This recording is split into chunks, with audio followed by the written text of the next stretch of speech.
Engkaulah perisaiku saat badai hidup menerpaku. Janjimu di dalamku, pulihkan jiwaku. Ku kan berdiri di tengah badai dengan kekuatan yang Kau berikan. Sampai kapanpun ku kan bertahan, karena Yesus selalu menopang. Kami kan berdiri di tengah badai dengan kekuatan yang Kau berikan. Sampai kapanpun ku kan bertahan, karena Yesus selalu menopang hidupku. Terima kasih Tuhan. Engkaulah perisaiku saat badai hidup menerpaku. Janjimu di dalamku, pulihkan jiwaku. Bukan berdiri di tengah badai dengan kekuatan yang Kau berikan. Sampai kapanpun ku kan bertahan, karena Yesus selalu menopang hidupku. Mari sama-sama saya undang untuk bangkit berdiri, saudara. Kita sambut firman Tuhan. Kan berdiri di tengah badai dengan kekuatan yang Kau berikan.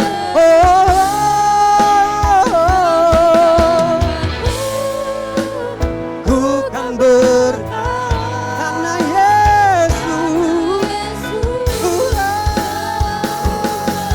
Kami kan berdiri, Jesus,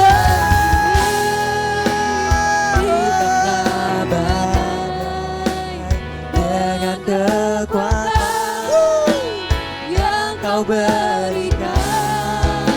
Sampai kapanpun ku kan bertahan, karena Yesus selalu menopang. Kami kan berdiri di tengah badai dengan kekuatan yang Kau berikan. Sampai kapanpun ku kan bertahan, karena Yesus selalu menopang.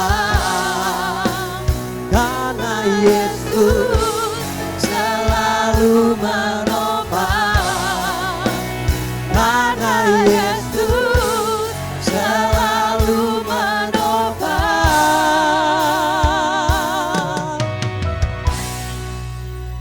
hidupku.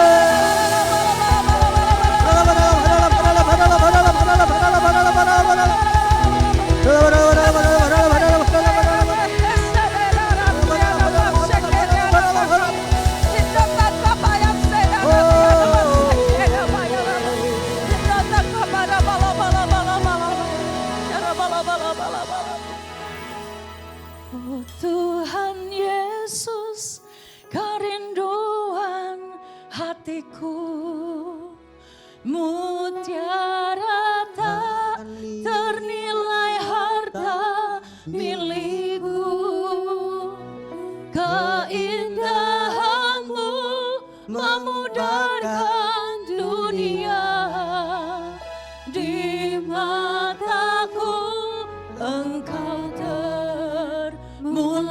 Katakan, oh Tuhan Yesus, oh Tuhan Yesus, kerinduan hatiku, mutiara tak ternilai harta milikku, keindahanmu memudarkan dunia, di mataku Engkau termulia. Benar Tuhan, Engkau yang terindah buat kami. Amin. Semua yang ada di dunia ini pudar di hadapan-Mu Tuhan. Terima kasih, Kau sayang, Kau mencintai kami. Sungguh besar luar biasa Kau Tuhan Yesus.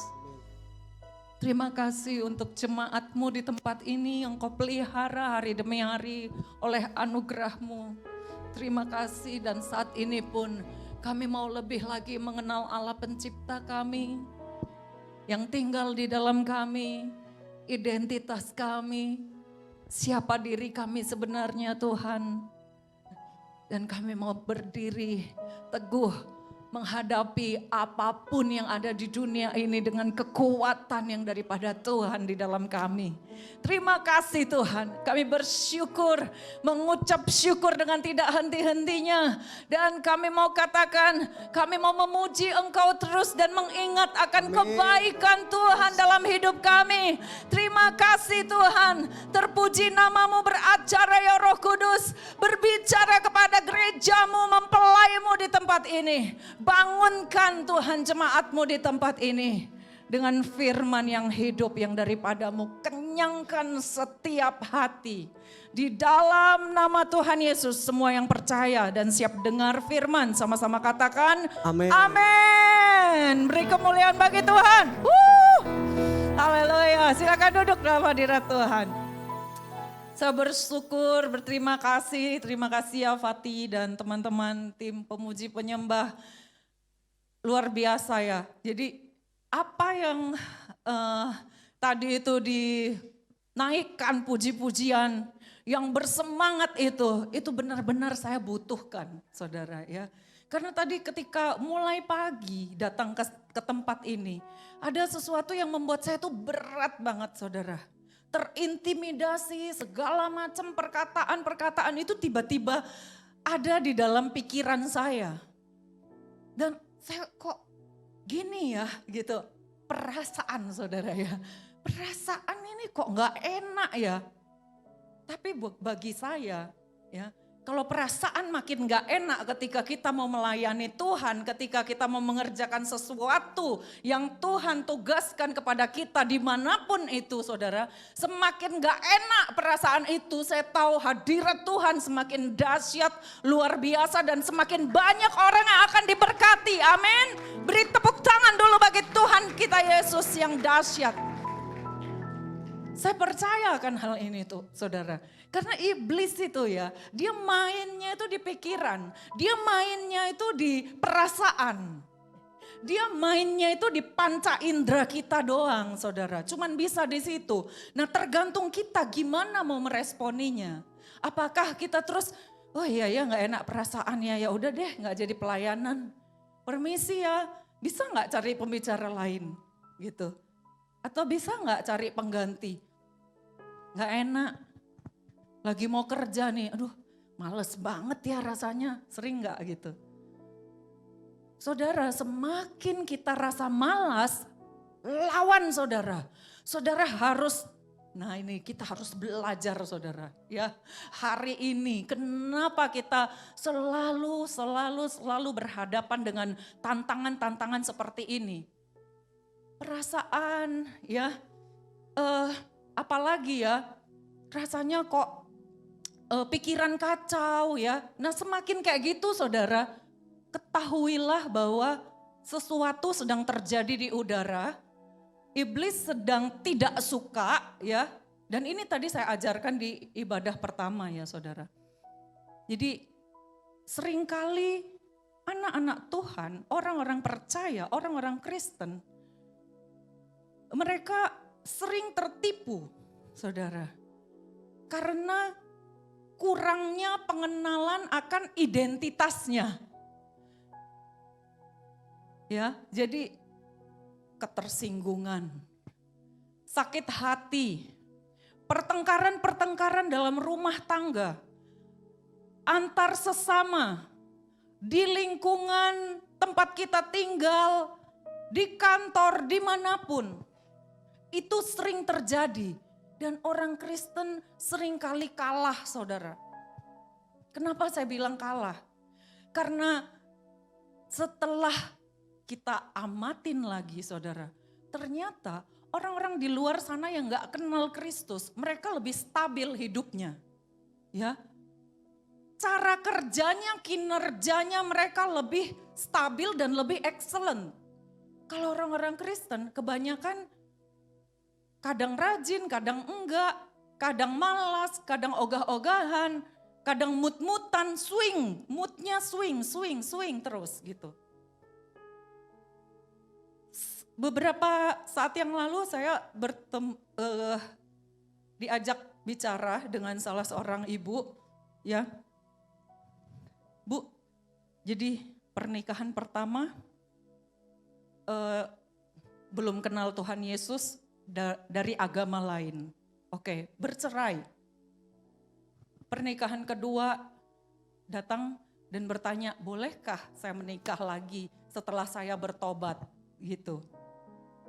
Saya bilang sebenarnya prinsipnya karena kalau tidak boleh bercerai itu apa yang sudah disatukan Tuhan ya.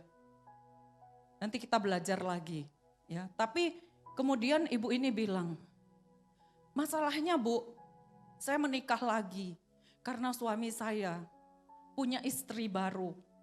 Dia selingkuh Bu. Dia punya istri selanjutnya.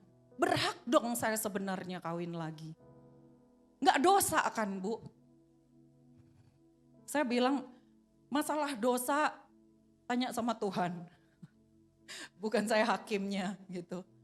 Tapi kalau ibu mau masuk pernikahan kedua, saya minta supaya ibu jangan mengulangi kesalahan ibu di pernikahan pertama.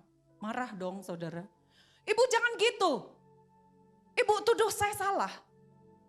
Saya yang menjadi penyebab pernikahan pertama bercerai. Saya bilang bukan gitu.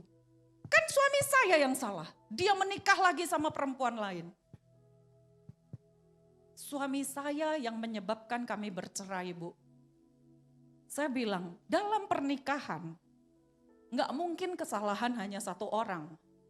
Sebesar apapun kesalahan suami ibu tetap punya salah. Gitu ya.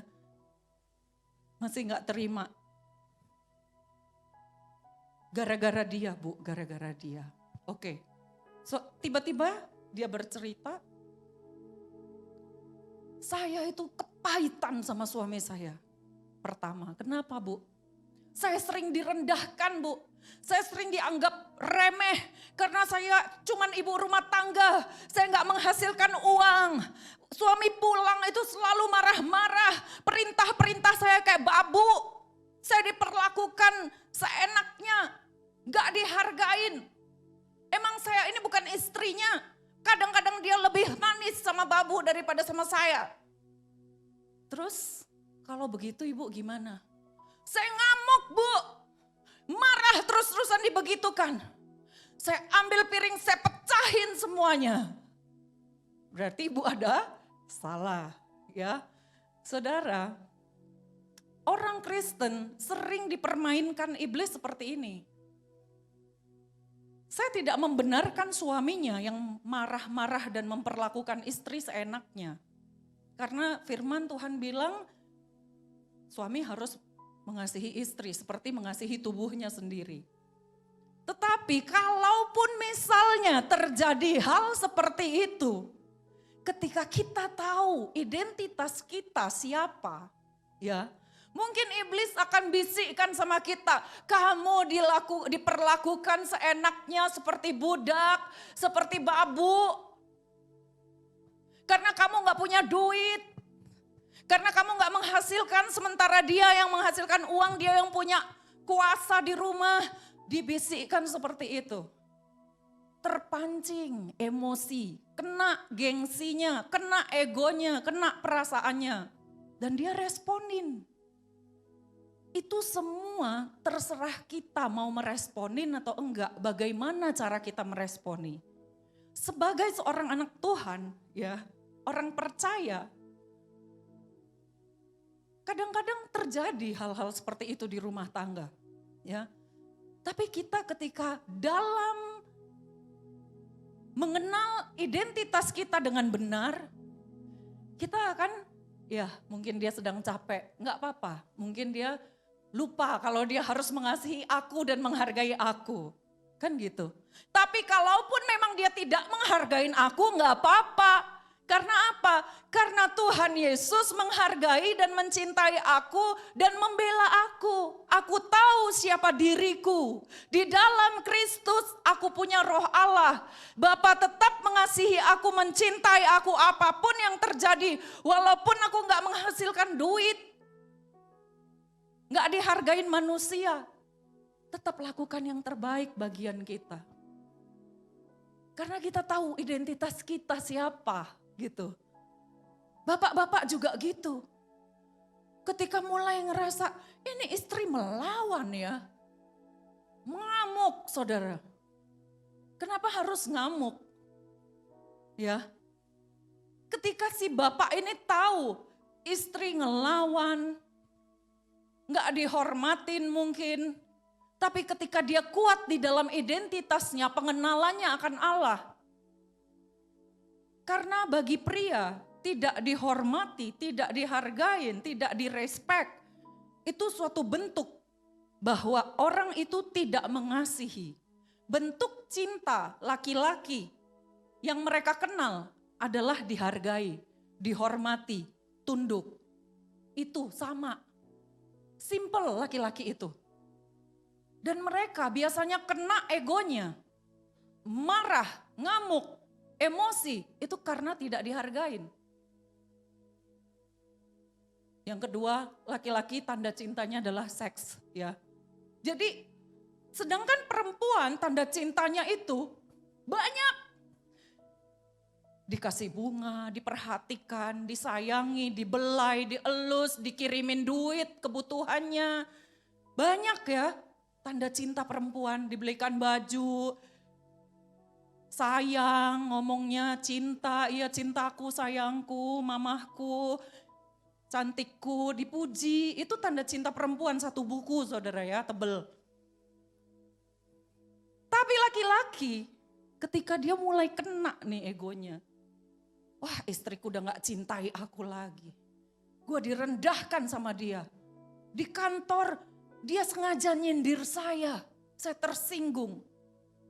Saudara, ketika kita kenal siapa kita di dalam Kristus, ketersinggungan bukan segala-galanya saudara. Perasaan, ego, karena kita tahu siapa kita. Ketika kita kuat di dalam identitas kita, satu hal lagi, kita akan menghasilkan perbuatan-perbuatan baik. Excellent, enggak swing mood, enggak diombang-ambingkan sama keadaan sekeliling saudara. Beberapa saat yang lalu saya terima kabar enggak enak. Ya namanya orang tua jauh dari anaknya ya saudara. Di sana di belahan dunia lain, anak saya di Belanda. Dia telepon, dia nangis di depan saya sama Pak Roy di video call karena dia ada masalah dengan satu mata kuliah. Satu mata kuliah yang akhirnya membuat dia harus pending dan menunggu. Padahal dia udah selesai skripsi gitu saudara. Udah lulus dan harusnya udah wisuda gara-gara satu mata kuliah ini. Hati itu hancur saudara ya, kayak diremas-remas, gak berdaya sebagai orang tua. Jauh dari anak, gak bisa buat apa-apa, hanya gara-gara like and dislike dari si dosen, profesor ini. Hanya gara-gara hal subjektif yang kita juga gak tahu apa gitu loh. Kalau kita tahu kita bisa berubah, ini kita gak tahu gitu. Tapi waktu saya pulang setelah pembicaraan dengan anak saya di kamar, saya gini, kenapa situasi kondisi ini membuat seakan-akan saya mau lemas ya. Saya rasanya pengen udah deh capek Tuhan, capek ngelayanin gereja Tuhan, capek kerja, capek ngelayanin rumah tangga, capek Tuhan. Kayak gitu tuh iblis ya, kalau membisikkan sesuatu dia selalu Bapak Ibu harus kenal suaranya. Dia selalu bikin kita drop down, depresi. Itu sebabnya orang-orang gila di sana, ada juga orang Kristen. Ya, karena nggak kenal identitasnya, akhirnya iblis nyerang pikiran dan dia nurut sama iblis, ditipu terus. Orang Kristen itu nggak bisa dirasuk iblis, nggak bisa poses, tapi bisa opres, depres. Lalu saya gini, loh kok jadinya situasi ini saya jadi kayak mengasihani diri sendiri, nangis gitu ya Tuhan, kok tega banget ya Tuhan ya anakku di sana bagaimana. Sedih segala macam. Wah, saya gini, kalau saya coba ingat lagi identitas saya siapa ya. Saya berkuasa. Saya punya otoritas, kenapa saya nangis-nangis? Saya bangkit saudara. Saya ingat, dulu waktu anak saya ini masih kecil, anak pertama saya yang sekarang lagi ada masalah itu ya, yang di Belanda. Namanya Rara. Dia umur 7 tahun, dia sakit saudara. Sakit yang dokter di luar negeri dan di dalam negeri nyerah. Ya. Di Indonesia saya cari dokter pediatrik terbaik. Di mana dokter anak terbaik di Indonesia? Saking sombongnya saudara. Dompet masih tebel saudara ya. Jadi biasa manusia gitu. Saya bawa ke sana. Dirawat inap seminggu. Dokter bilang gak ngerti bu. Bawa pulang. Kami nyerah. Di situ duit nggak bisa bicara apa-apa saudara. Di situ saya terdiam. Dokter terbaik aja nggak bisa nyerah. Saya taruh anak ini di tempat tidur. Saya mulai sujud di lantai. Saya lihat dia. Saya gini, apalagi yang bisa saya lakukan ya? Semuanya udah saya kerjakan. Saya cuman bisa nyanyi, muji nyembah. Di situ saya muji nyembah Tuhan. Sampai saya ketiduran di lantai, air mata bergenangan di lantai, basah semuanya. Sampai pagi saudara. Saya sujud, saya nyembah Tuhan, saya ingat kebaikan Tuhan. Mazmur 103, pujilah Tuhan hai jiwaku dan jangan lupakan kebaikannya.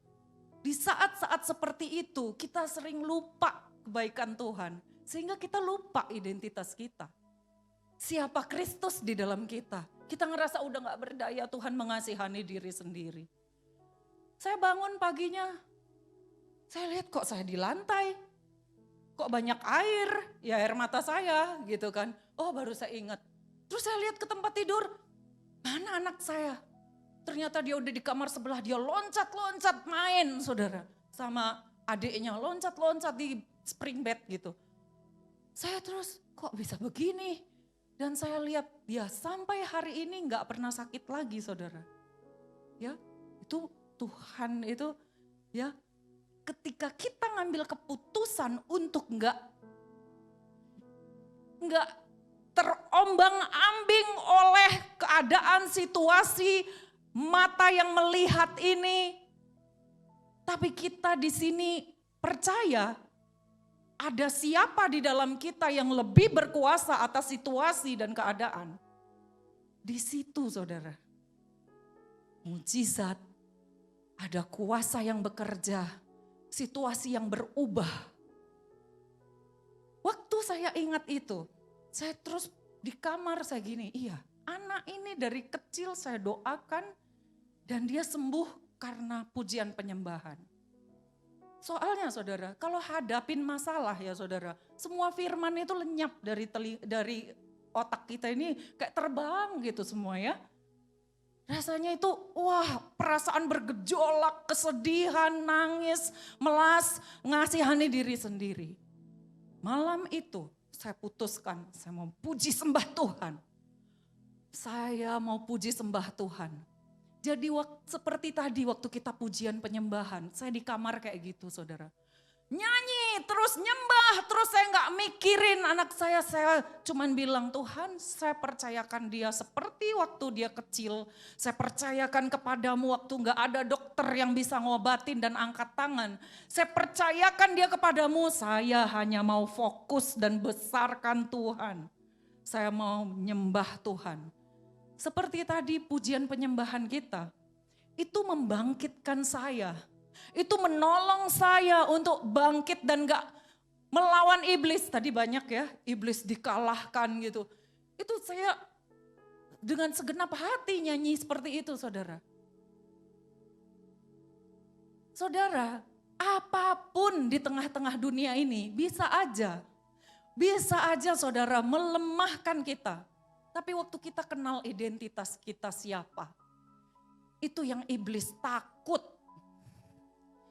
Makanya di gereja-gereja Tuhan, sekarang jarang sekali diajarkan tentang identitas. Karena apa? Iblis takut kalau kita tahu siapa kita dan siapa yang berkuasa, yang punya kuasa dan otoritas di dalam kita.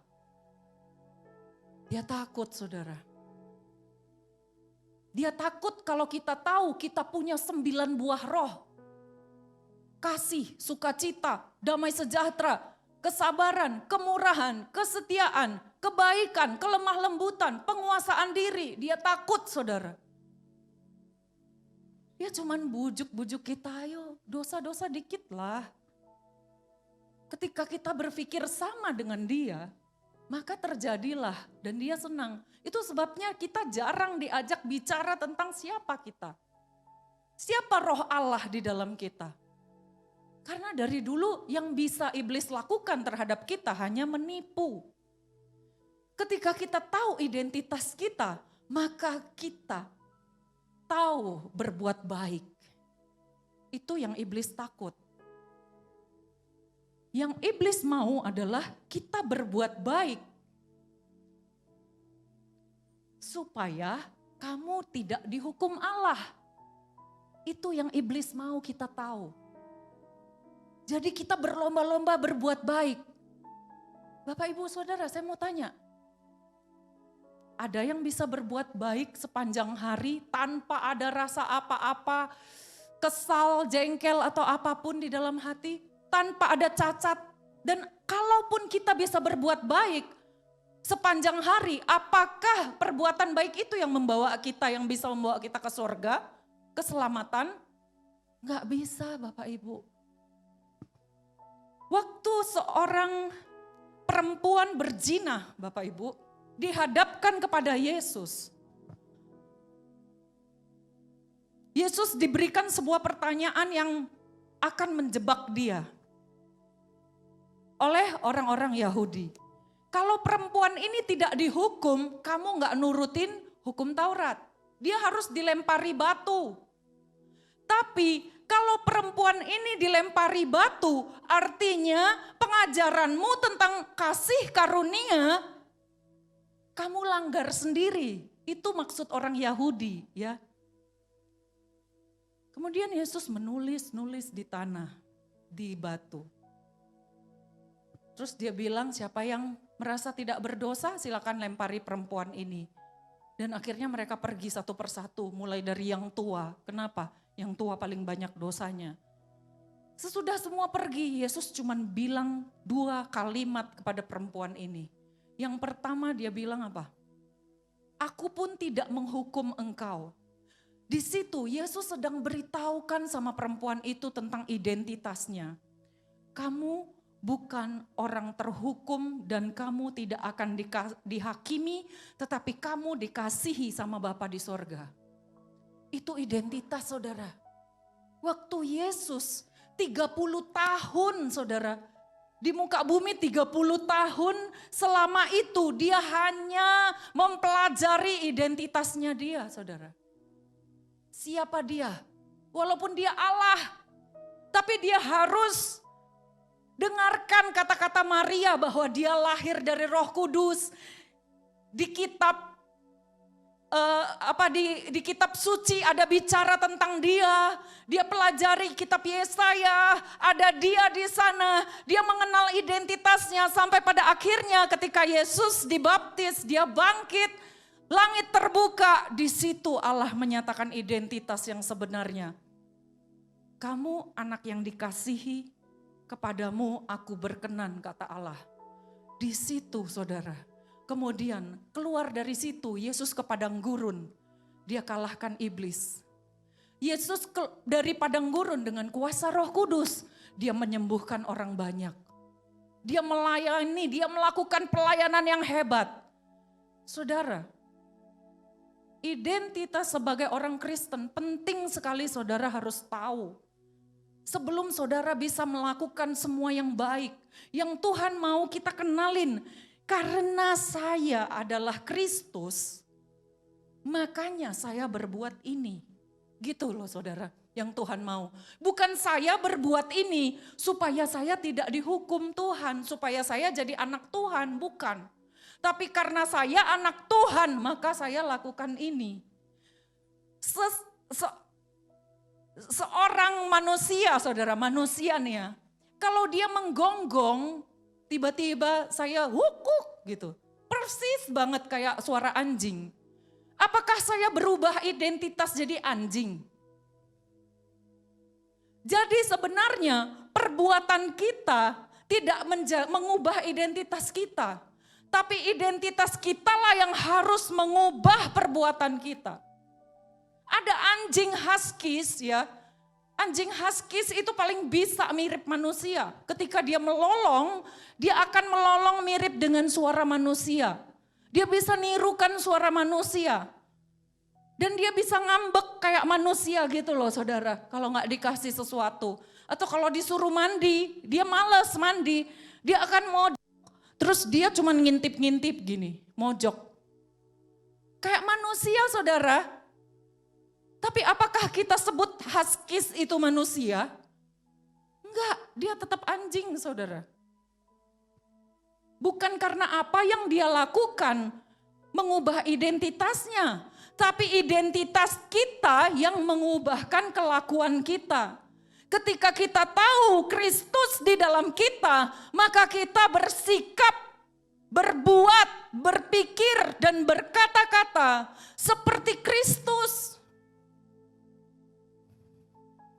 Banyak orang Kristen enggak gitu saudara. Berusaha keras melakukan kebaikan sampai akhirnya capek deh. Enggak sempurna. Padahal firman Tuhan bilang sempurnalah kamu. Seperti Bapamu sempurna. Siapa yang bisa? Enggak ada yang bisa saudara. Akhirnya ya udah deh. Terserah dah. Mau baik, mau gak baik, lu juga lebih jelek dari gua gitu akhirnya. Saudara, setiap kita kenali siapa roh yang ada di dalam kita, roh yang sama dengan roh yang membangkitkan Kristus ada di dalam kita. Ketika ada situasi yang gak enak, bangkit, puji sembah Tuhan, bersyukur sekalipun keadaan tidak membuat kita bisa bersyukur, tetap tetap bersyukur karena ada buah roh di dalam kita. Buah roh sukacita, saudara. 9 buah roh ada di dalam kita karena identitas kita Kristus, roh Allah. Ada komplit di dalam kita. Makanya Rasul Paulus bilang, bersukacitalah senantiasa. Sekali lagi kukatakan, bersukacitalah. Rasul Paulus nulis itu bukan dari mall, bukan dari tempat, dari pantai, pinggir pantai sedang liburan, asik, terus bersukacitalah, bukan. Rasul Paulus nulis dari penjara, saudara. Dia suruh kita bersukacita. Karena kamu punya buah roh sukacita itu. Hebat banget dong, Bu. Sempurna. Ya, makanya Yesus bilang ya, Bapak Ibu Saudara mungkin pernah baca Matius 5, sebenarnya saya mau kupas ini, tapi kebetulan hari ini waktunya dibatasi karena selanjutnya ada graduation anak sekolah minggu yang akan kita saksikan sama-sama di sini. Tapi Bapak Ibu coba baca di rumah Matius 5, pusing gak itu baca itu? Kalau tanganmu salah, potong tanganmu. Lebih baik kamu bertangan satu masuk ke surga daripada kamu komplit tangannya tapi yang satu berbuat dosa.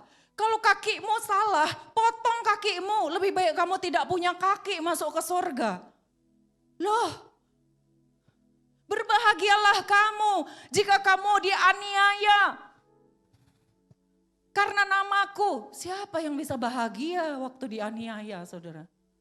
Ini semua Yesus katakan kepada orang-orang Yahudi yang sedang dia ajar.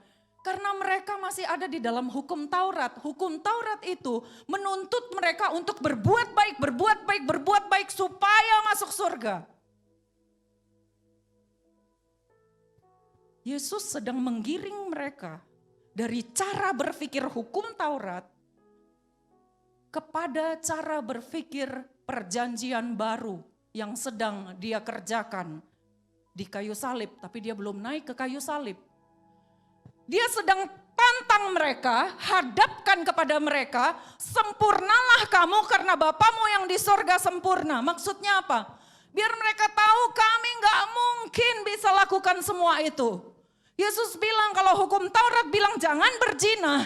Tapi aku berkata kepadamu, ketika kamu melihat perempuan dan kamu mengingininya, kamu sudah berzina. Ketika hukum Taurat katakan jangan mencuri. Tapi kamu sudah menginginkan punya orang lain. Kamu udah mencuri. Jangan membunuh. Tapi ketika kamu gosip, gibah, kamu udah bunuh orang. Siapa yang bisa seperti itu, saudara? Yesus bilang, kalau kamu tidak mengampuni, maka Bapamu di surga juga gak mengampuni kamu. Siapa yang bisa diampuni kalau gitu? Gak ada. Yesus sedang bukakan pikiran mereka. Tidak ada seorang pun yang bisa melakukan perbuatan baik untuk masuk surga. Yesus sedang bukakan cara berpikir mereka. Kamu butuh Mesias. Kamu butuh juru selamat. Dan itu aku. Karena aku akan melakukan semua hukum Taurat itu dengan sempurna. Menggantikan kamu. Tapi enak dong ya Bu, kalau gitu kan kita gak lakukan semuanya lagi hukum Taurat. Kita boleh gosip dong, boleh gibah, boleh dong benci orang, boleh dong kalau lihat video porno ya, pornografi, gak berzinah dong, kan Yesus sudah lakukan semuanya. Bapak Ibu Saudara, maksud Tuhan Yesus adalah mengubahkan cara berpikir kita, bukan kita melakukan yang baik dan tidak menjauhi dosa supaya masuk surga, saudara. Tapi karena kita sudah digantikan sama Tuhan Yesus, karena kasihnya Tuhan Yesus yang besar, yang dia sudah lakukan semua hukum Taurat itu dengan sempurna menggantikan kita dan dia tergantung di atas kayu salib. Karena itulah maka kita lakukan yang baik, saudara. Dan karena itulah kita mampu melakukannya. Kenapa? Karena ada Roh Kudus di dalam kita. Hanya Roh Kudus yang bisa lakukan. Hanya Roh Kudus yang bisa tuntun kita. Sehingga kita bersuka cita ketika kita dianiaya. Hanya Roh Kudus yang memampukan kita. Sehingga ketika musuh kita menampar pipi kiri kita, kita bisa kasih pipi kanan. Hanya Roh Kudus yang bisa membuat kita sempurna seperti Bapa kita sempurna. Itu saudara maksud dari semua itu. Matius pasal 5. Hanya Roh Kudus yang memampukan kita mengampuni orang lain. Sehingga Bapa kita di sorga mengampuni kita. Tapi perjanjian baru kita mengampuni orang lain. Bukan supaya kita diampuni lagi. Paulus katakan kamu mengampuni seperti Kristus mengampunimu. Amin. Ini sebuah perjanjian yang lebih tinggi. Standar yang lebih tinggi. Tapi iblis gak mau kita tahu ini. Dia selalu nuntut kita berbuat baik dong, biar masuk surga. Itu sebabnya sering kita terintimidasi saudara. Maksud saya adalah gini, ketika kita gagal pun kita tetap datang sama Tuhan. Tuhan aku tahu Engkau di dalam aku, tapi tadi aku udah ngamuk-ngamuk marah-marah sama suami. Tuhan aku tahu ada kesabaran di dalam aku. Aku mau lakukan, aku mau manifestasikan kesabaran itu. Aku mau belajar lagi Tuhan. Amin saudara. Karena engkau di dalam aku. Itulah aku. Aku bukan anjing yang menggonggong. Aku manusia. Sekalipun aku berbuat salah, tapi kebenaranku di dalam Yesus. Dan aku akan berlaku seperti Yesus. Karena aku adalah Yesus yang sudah menebus aku, yang sudah melakukan, saudara jangan pikir bahwa hukum Taurat udah gak berlaku ya. Hukum Taurat tetap berlaku sebelum dunia berlalu dan langit berakhir. Dia bilang apa? Hukum Taurat tidak akan satu iota pun berubah ya. Artinya gini, gak mungkin kita lakukan hukum Taurat itu semuanya. Tapi waktu kita hadapan sama Allah Bapa, kita bisa bilang Yesus sudah lakukan untuk saya. Itu dia saudara. Kasihnya itu loh. Kasihnya itu yang membuat kita melakukan kebaikan dan menjauhi dosa. Amin. Sama-sama kita, mari imam pemuji penyembah saya undang. Sebuah cerita saya akhiri dengan kisah tentang para budak pada zaman apartheid di Amerika. Waktu itu orang-orang kulit hitam Afrika yang berimigrasi ke Amerika, mereka dijadikan budak dan terjadi perbudakan di Amerika terhadap orang-orang kulit hitam. Kemudian ketika zaman Presiden Abraham Lincoln, mereka diberikan kemerdekaan. Budak-budak ini diberikan kemerdekaan. Orang-orang kulit hitam merdeka, tidak jadi budak lagi. Kemudian presiden ini menulis sebuah undang-undang tentang orang-orang kulit hitam, hak-hak mereka, bagian mereka, tanggung jawab mereka, yang mereka berhak atas negara itu. Tapi kenyataannya saudara, orang-orang kulit hitam yang tadinya budak ini, mereka nggak belajar tentang undang-undang yang ditulis oleh Abraham Lincoln, yang disusun oleh Presiden Abraham Lincoln, tentang hak-hak mereka. Sehingga mereka nggak tahu hak-hak mereka. Jadi ketika mereka melakukan sedikit kesalahan, langsung ditangkap polisi, masukin penjara. Dikit-dikit salah, tangkap, masukin penjara. Akhirnya mereka semua di penjara. Kemudian mereka disuruh bangun jalan, membangun jalan, menggali jalan, dan jadi budak lagi saudara. Karena mereka nggak tahu hak-haknya. Mereka nggak belajar identitasnya yang baru setelah merdeka. Itu yang terjadi sama orang-orang Kristen, orang-orang percaya saudara. Banyak yang nggak tahu siapa Kristus di dalam dia. Sehingga dia act like, actingnya, tindakannya, sifatnya, perbuatannya, karakternya tidak seperti Kristus. Tetapi seperti dunia. Saudara, mari kita sama-sama tundukkan kepala. Haleluya. Kenali identitas kita. Yesus gak pernah salahkan Marta karena sibuk. Tapi Yesus katakan Maria tahu apa yang terbaik lebih dulu. Apa yang menjadi prioritas. Prioritas saudara, cari tahu identitasmu. Siapa Kristus di dalammu. Kalau kau mau tahu cerminan identitas di dalam engkau. Itu semua ada di dalam firman Tuhan, di dalam Alkitab. Pelajari saudara. Lihat, bercerminlah siapa dirimu sebenarnya di dalam Kristus. Dan bertingkah lakulah seperti siapa engkau sebenarnya. Yes, sama-sama kita naikkan pujian. Saya suka dengan lagu pertama tadi kita naikkan pujian ini. Sungguh ini sangat membangkitkan saya. Haleluya Yesus. Ku nyatakan Engkau Tuhan di hidupku, Tuhan di setiap ucapan dan perbuatanku. Ku nyatakan Engkau Tuhan di hidupku, Tuhan yang selalu ku sembah di setiap nafasku. Kita bangkit berdiri sama-sama. Nyatakan Engkau Tuhan di hidupku, Tuhan di setiap ucapan dan perbuatanku.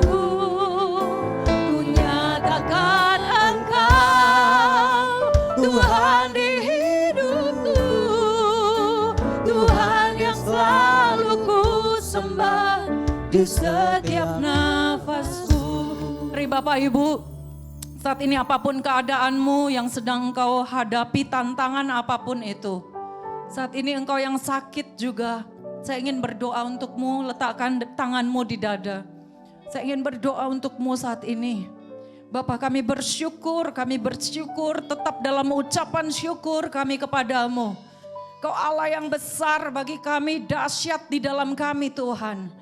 Saat ini apapun yang menjadi persoalan tantangan di hadapan kami Tuhan. Baik di rumah tangga kami, hubungan dengan sesama kami Tuhan. Dengan anak-anak, dengan istri, dengan suami, dengan orang tua Tuhan. Dengan sesama kami, saudara seiman kami maupun saudara-saudara kami yang lain. Dan juga setiap kami yang mungkin berhadapan dengan sakit penyakit. Bentuk apapun itu. Saat ini aku katakan dengan otoritas dan dengan kuasa Kristus yang ada di dalamku. Aku katakan di dalam nama Tuhan Yesus, hai engkau segala penghalang, segala tembok-tembok, segala bentuk siasat, segala bentuk perangkap-perangkap yang dipasang oleh iblis, segala bentuk tipu daya iblis, segala bentuk sakit penyakit, gunung-gunung persoalan, jerat perangkap burung. Aku katakan saat ini engkau anyah, engkau kuhalau, engkau kuhancurkan dengan kuasa yang ada di dalamku oleh Kristus Yesus. Saat ini terjadi kesembuhan dari semua gejala di dalam nama Tuhan Yesus. Yes. Dan aku berdoa, aku percaya semakin hari Roh Kudus yang ada di dalam saudara-saudaraku di tempat ini, aku percaya Roh Kudus mengajari. Pribadi lepas pribadi, menyatakan diri, menyatakan kuasa yang ada di dalammu Tuhan, di dalam setiap kami Tuhan, dan memanifestasikannya, menyatakan buah roh yang ada di dalam kami, sehingga di dalam setiap tingkah laku dan perbuatan kami Engkau dinyatakan Tuhan. Amin. Ku nyatakan Engkau Tuhan di hidupku, Tuhan di setiap ucapan dan perbuatanku. Ku nyatakan Engkau Tuhan di hidupku, Tuhan yang selalu ku sembah di setiap. Mari sekali lagi bersama-sama saudara. Oh, oh, oh, oh. Tuhan di hidupku, Tuhan di setiap ucapan dan perbuatan. Kami nyatakan Engkau Tuhan di hidupku, Tuhan yang selalu ku sembah di setiap nafasku. Tuhan yang selalu ku sembah di setiap nafasku.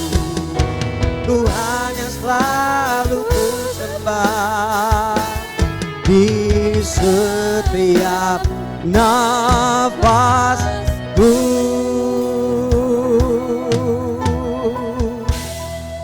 Terima kasih Tuhan, terima kasih buat firman-Mu Tuhan yang meneguhkan kami. Kami mengerti bahwa kami punya identitas yaitu Yesus Kristus sendiri Tuhan. Kami adalah gambaran Kristus dan kami percaya ketika Yesus ada dalam diri kami bisa jadi berkat, kami bisa kuat di dalam Tuhan. Terima kasih Bapa, terima kasih Yesus. Bahkan Tuhan, sebentar kami juga akan memberikan persembahan Tuhan, persembahan syukur. Dan kami percaya Tuhan kembalikan berlipat-lipat kali ganda dan Tuhan juga memberkati tangan-tangan yang memberikan. Terima kasih Bapa, terima kasih Yesus. Hanya dalam nama-Mu kami berdoa dan mengucap syukur. Haleluya, bersama katakan amin. Silakan duduk Bapak Ibu Saudara, selamat memberi. Bagi Bapak Ibu Saudara yang ada di rumah juga Bapak Ibu Saudara bisa scan QR yang ada di layar saudara. Mari para hamba Tuhan saya undang untuk bisa melayani persembahan. Sambil kita memberikan persembahan saudara, kita juga akan menyaksikan LPG News. Tuhan memberkati.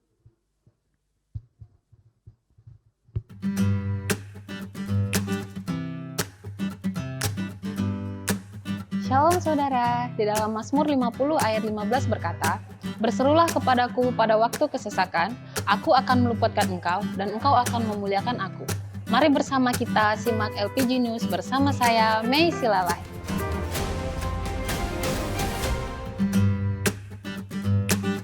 Puji nama Tuhan, khusus di bulan Juli kita akan mengadakan 3 kegiatan doa.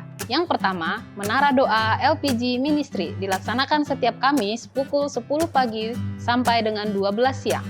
Bertempat di tempat ini GBI LPG. Untuk informasi, saudara bisa menghubungi Pak Lumban di nomor 0813 8052 0163. Kegiatan kedua, ada ibadah live transformation setiap Sabtu pukul 7 pagi hingga pukul 8 pagi bertempat di tempat ini GBI LPG. Untuk informasi, saudara bisa menghubungi Pak Humala di 0811 810 459.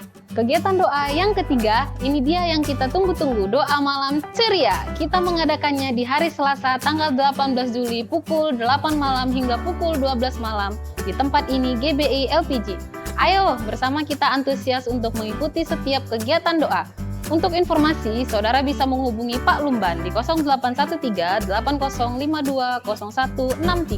Saudara, kami mempermudah saudara untuk bisa melayani saudara dengan membuka kaunter ibadah di halaman gereja kita.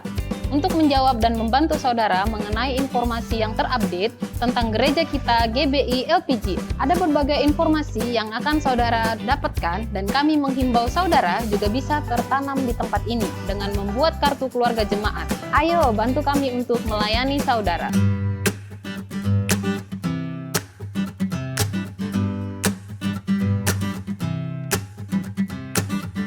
Belajar dan diperlengkapi untuk menjadi berkat, Bapak Ibu Saudara, kita juga mengadakan Bible Study, di mana saudara bisa belajar dengan sepuasnya, bertanya tentang apa yang bersama-sama kita pelajari tentang Tuhan melalui firman-Nya. Khusus bulan Juli, kita akan mengadakan di hari Rabu, tanggal 26 Juli pukul 6 sore, di tempat ini. Ayo bergabung! Saudara juga bisa mengikuti media sosial kami, YouTube, Instagram, dan Facebook. Bahkan saudara bisa diberkati melalui renungan harian yang update setiap hari. Berikut informasinya.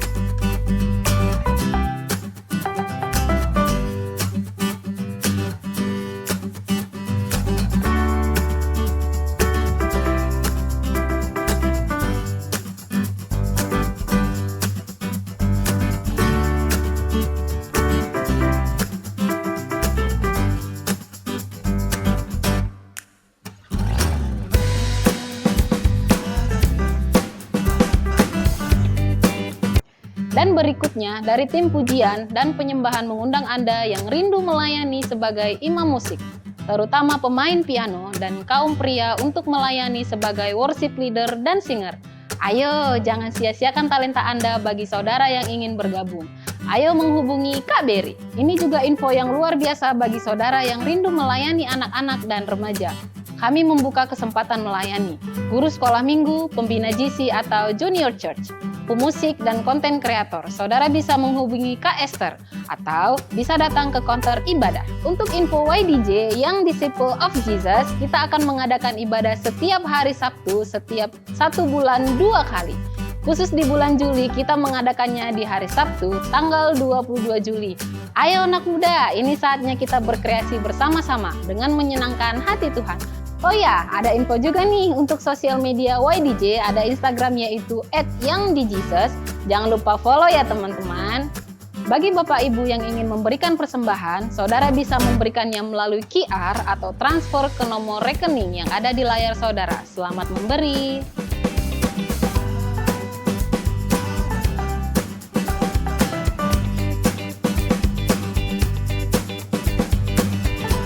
Saudara, bagi Bapak Ibu Saudara yang ingin mendaftar OTA yaitu orang tua asuh, bagi info untuk OTA, Bapak Ibu dan Saudara dapat menghubungi Ibu Sri. Dan kami himbau Saudara untuk mengikuti KUL. Untuk informasi, Saudara bisa menghubungi Bapak Jeffrey. Nah, ini dia Gembala KUL dan wilayah KUL yang ada di GBI LPG.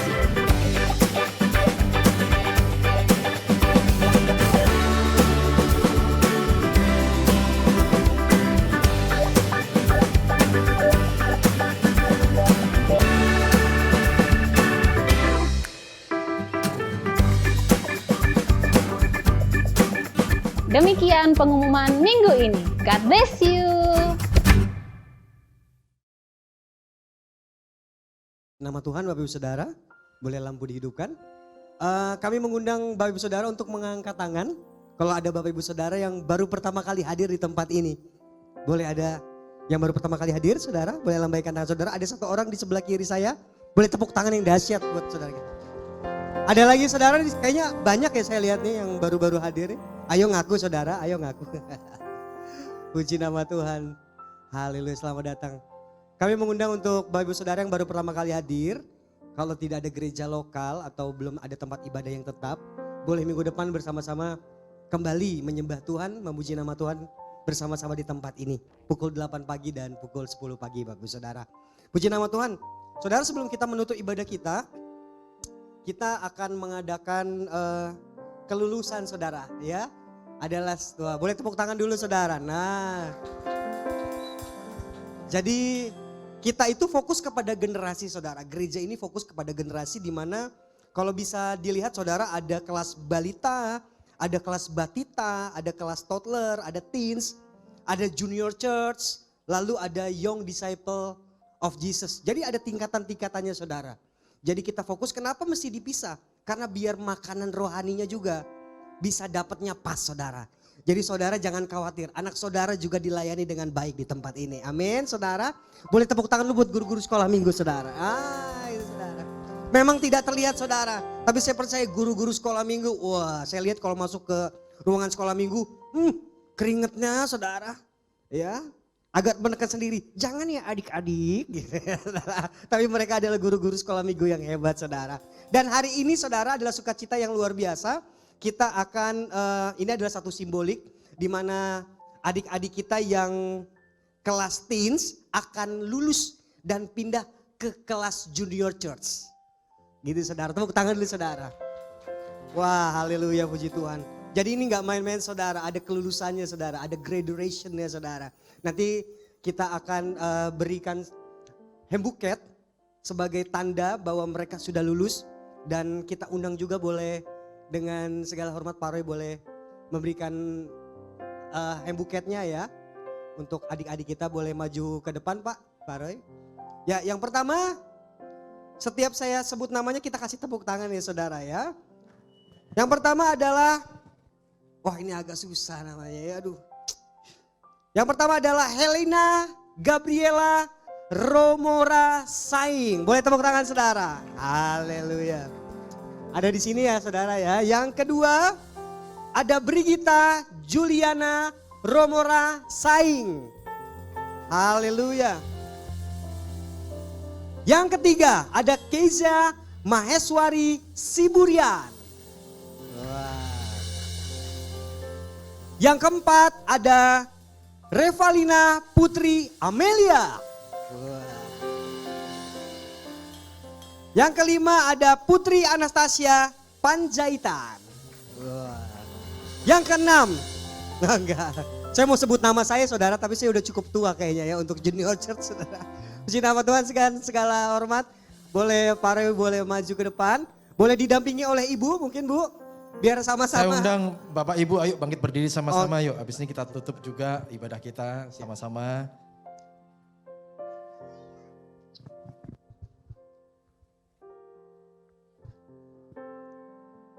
Yang pertama kita lihat Adik Helena. Boleh kasih tepuk tangan Bapak Ibu Saudara. Wah udah lulus ya. Nah.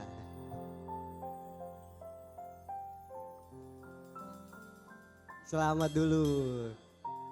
Yang kedua ada Ade Brigita. Boleh kasih tepuk tangan Bapak Ibu Saudara. Puji nama Tuhan.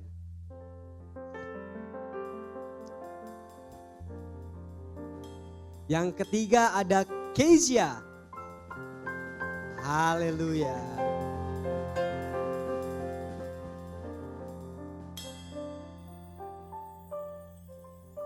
Yang keempat ada Revalia. Boleh tepuk tangan saudara? Revalina. Haleluya. Salah lagi nanti ya. Yang kelima ada Ade Putri Anastasia. Puji nama Tuhan.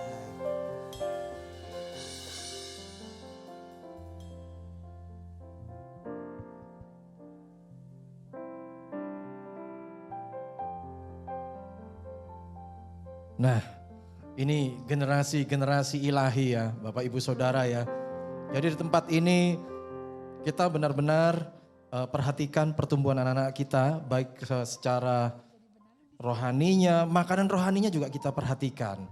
Jadi saya berdoa, saya minta juga Bapak Ibu tetap dukung ya anak-anak, juga pertumbuhan rohaninya. Dan kita doakan hari ini selain mereka meningkat ke Junior Church, juga ada kedewasaan rohani, pertumbuhan rohani yang Tuhan tambah-tambahkan buat anak-anak kita. Pengenalan akan Tuhan, juga mereka akan tuntun Tuhan, apalagi yang masih sekolah ya. Supaya mereka semakin tahu waktu mereka sekolah, Tuhan gak pernah lepas dari kehidupan mereka ya. Naik ke jenjang lebih tinggi sekolahnya, pertumbuhan rohaninya juga semakin tinggi bersama Tuhan ya. Amin. Yuk kita doa sama-sama Bapak Ibu. Juga saya begini, Junior Church ini adalah anak-anak yang usianya itu di kelas 5 SD sampai 1 SMA. Jadi kalau ada yang kelas 5 SD, 1 SMA, Bapak Ibu juga bisa ajak, ya, saya himbau ajak anak-anaknya untuk bergabung di Junior Church. Amin Bapak Ibu. Yuk kita sama-sama berdoa, ya berdoa buat anak-anak kita, juga kita berdoa untuk supaya di tempat ini baik sekolah minggu, juga Junior Church, bahkan YDJ menjadi tempat di mana Tuhan berkarya melalui anak-anak kita dan anak muda. Bapa dalam surga, dalam nama Tuhan Yesus, terima kasih Tuhan untuk hari ini. Terima kasih untuk Tuhan, kami melihat bahwa hari-hari ini Tuhan sedang melawat anak-anak muda. Tuhan sedang melawat Tuhan anak-anak kami. Tuhan sedang berkarya di tengah-tengah mereka saat ini. Tuhan sedang memanggil mereka, menjadikan mereka generasi-generasi yang dahsyat. Dan di tempat ini kami tidak mau ketinggalan Tuhan. Baik di sekolah minggu, di Junior Church, di YDJ, anak-anak muda. Kami mau Tuhan melawat Tuhan setiap daripada anak-anak kami. Dan bahkan kalau hari ini Tuhan, kami melihat ada anak-anak kami yang mau dari sekolah minggu, mereka boleh Tuhan naik Tuhan ke dalam pelayanan di Junior Church. Tuhan kami tahu biar mereka ada dalam tangan kasih-Mu. Engkau yang membangkitkan mereka menjadi generasi-generasi ilahi di akhir zaman. Menjadi seperti Yusuf di akhir zaman, Daud di akhir zaman, Daniel di akhir zaman. Penuhi mereka Tuhan dengan hikmat yang daripada Tuhan. Penuhkan penyertaan-Mu terus akan mereka. Mereka boleh mengalami perjumpaan dengan Tuhan. Mereka boleh menjadi anak-anak muda yang dahsyat. Sejak masa muda mereka berjalan bersama Tuhan. Sertai langkah mereka, studi mereka Tuhan. Buat mereka berhasil Juga mereka boleh bertumbuh berkembang dalam keluarga dan lingkungan dan teman-teman yang daripada Tuhan. Tuntun mereka Tuhan, jangan pernah lepaskan dan tinggalkan mereka, supaya mereka Tuhan mengalami kasih kemurahan Tuhan sepanjang hidup mereka. Demikian juga buat sekolah minggu, buat junior church, buat YDJ, anak-anak muda. Tuhan kami berdoa, Tuhan lawat, pakai mereka hari-hari ini Tuhan dengan dahsyat. Tuhan setiap pribadi demi pribadi dimanapun mereka berada, taruhkan Tuhan kerinduan akan Tuhan, pengenalan akan Kristus lebih lagi. Taruhkan firman-Mu Tuhan di hati mereka Tuhan, taruhkan kuasa-Mu, roh-Mu, pengurapan-Mu atas mereka, supaya mereka bergerak hari-hari ini dalam kuasa dan tuntunan ilahi, menjadi berkat dimanapun mereka berada, menjadi anak-anak muda yang dahsyat Tuhan di akhir zaman. Terima kasih Tuhan, terima kasih. Dan hari ini kami juga berdoa Tuhan buat setiap daripada kami di tempat ini. Tuhan terima kasih. Hari ini kami tahu dan kami belajar identitas kami di dalam Engkau menentukan respon kami. Bukan respon kami yang menentukan identitas kami. Bukan tindakan kami yang menentukan identitas kami.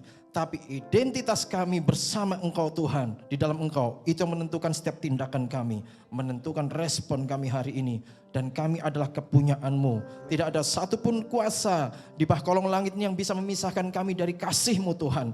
Dan itu yang kami tahu. Terima kasih Tuhan untuk kasih-Mu yang besar. Tuhan pelihara dan jaga setiap daripada kami anak-anak-Mu tempat ini. Keluarga demi keluarga, suami, istri Tuhan. Tuhan pelihara, Tuhan jagai. Pekerjaan, bisnis, usaha, studi, pelayanan mereka. Tuhan jagai.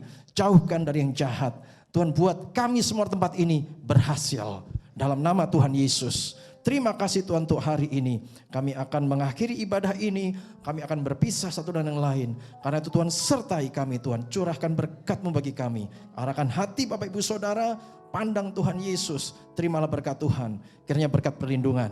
Anugerah demi anugerah dan damai sejahtera daripada Allah Bapa. Kasih yang sempurna dalam Tuhan Yesus Kristus. Persekutuan yang manis dengan Roh Kudus. Pertolongan kuasa penghiburannya. Memberkati kita semua dari saat ini hingga Yesus datang menjemput kita semua di awan permai, dan kita semua Bapak Ibu akan bersama dengan Tuhan Yesus hari ini hingga selamanya. Mari semua percaya sudah terima berkat Tuhan, sama-sama katakan amin. Amin. Selamat hari Minggu, Tuhan Yesus memberkati. God bless you.